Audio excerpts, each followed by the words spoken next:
In our previous video, we have discussed about the PD-L1 cell membrane protein, how it will affect in the function of immune response, and for cancers, how these cancerous cells, how some of the cancerous cells use this ability of this PD-L1 cell membrane to suppress the immune response against them. So we will discuss different conditions of this PD-L1 cell membrane protein. That is, one is the glycosylated form, another one is the non-glycosylated form. And what are the different factors that will help in the formation of this PD-L1 glycosylated form, and what are the anti-factors that prevents this PD-L1 cell surface membrane protein formation. So we will start with the non-glycosylated form.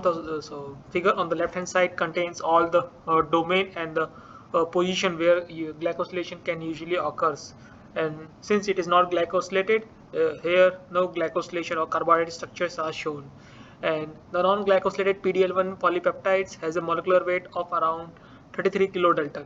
And there are four N-glycan sites, that is at N35, N192, N200 and 219, and they are spread across different domains from IgV like domain and IgC like domain. And the glycosylated PD-L1 has a molecular weight of 50 kilodalton, in which the 17 kilodalton accounts for N-glycans carbohydrate structures. And here we can see the carbohydrate structures at the N-glycan sites. So these are the difference between PD-L1 non-glycosylated form and the PD-L1 glycosylated form. Now let us understand what are the different factors that contributes in this PD-L1 formation or PD-L1 degradation. So this rectangular rounded shape uh, red red structures shown the PD-L1 or this rectangular red structures helps in the PD-L1 formations, whereas the elliptical green structures or the reagents suppress the PD-L1 formations.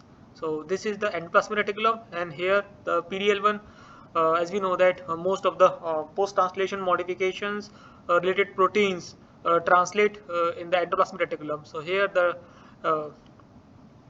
PD-L1 translation occur in the endoplasmic reticulum when uh, this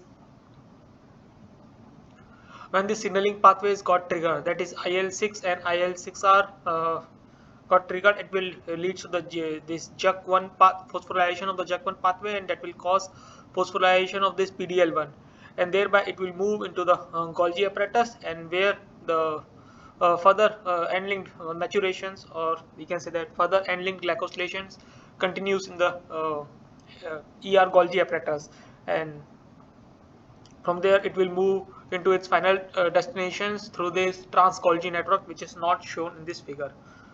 And now and what are the factors that apart from the signaling pathways, what are the other factors that helps in this PD-L1 glycosylation is this EMT. When the cell acquires the epithelial to mesenchymal transitions, then it will cause the upregulation of this SCT3, which we have discussed in our previous video also, and that will cause upregulations of this PD-L1 formations. At the same time, this sigma 1 and FKB BPS1 also upregulates this PD-L1 formations, and this EGFR or EGFR interactions will cause these upregulations of this B3 GNT3. This kind of glycosylation we have discussed in this thing in our previous videos, that will cause upregulations of this PD-L1 ligand. Now let us understand how these PD-L1s can formations can be avoided, as if tumor cells are devoid, or they does not have, or they have less amount of this PD-L1 cell membrane proteins at their cell surface, then the ability of these tumor cells to suppress immune response will be reduced. So what they do is that they what most of the researchers try to act upon different signaling pathways that contributes this PD-L1 cell membrane protein formation. For example, this etoposide prevents the ST3 formations when the cells are in EMT stage. Thereby, the PD-L1 formations can be reduced, and this SAFIT prevents this FKB P51S and this PEG prevents this sigma 1s for this and PD-L1 glycosylation. And at the same time, the antibodies such as this STM-108 prevents the glycosylation at this 192 and 200 site. And whereas this metformin prevents the glycosylation at this end 35, 192, 200, 219, all the four sites through this AMPK phosphorylation pathways, and that will at the same time it will also cause the degradation of this PD-L1 through this ERAT pathway. That is because the proteins will not be able to acquire their native structure, will not be stabilized, and thereby it will lead to the degradation of this PD-L1 through this ERAT pathway, that is endoplasmic reticulum associated degradation. And this interleukin 6 and interleukin R, these signaling pathways can be inhibited by these anti-interleukin 6 antibodies, thereby the activation of these pathways, efficiency of the activation of these pathways will be reduced drastically.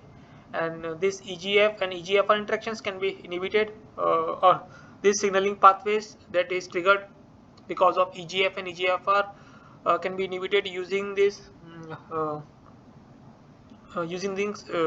compound, that is geftinib, that will prevent the glycosylation, that is B3 GNT3 glycosylation, and that will avoid the glycosylation of these PD-L1 receptors. And so all these different strategies are being used to prevent this PD-L1 cell membrane protein formations on the tumor cells, and thereby the immune efficiency will not be reduced, or the immune suppressions by the tumor cells will not be as efficient as in the case of wild type tumor cells. So I hope you got a basic idea about how this PD-L1 cell membrane protein glycosylation occurs and how it will cause, and what are the different strategies to prevent this PD-L1 cell membrane protein formations on the tumor cells. If you need to understand more about this topic, you can go through the reference that has been provided in the description. That's all for this video. Thank you for your time.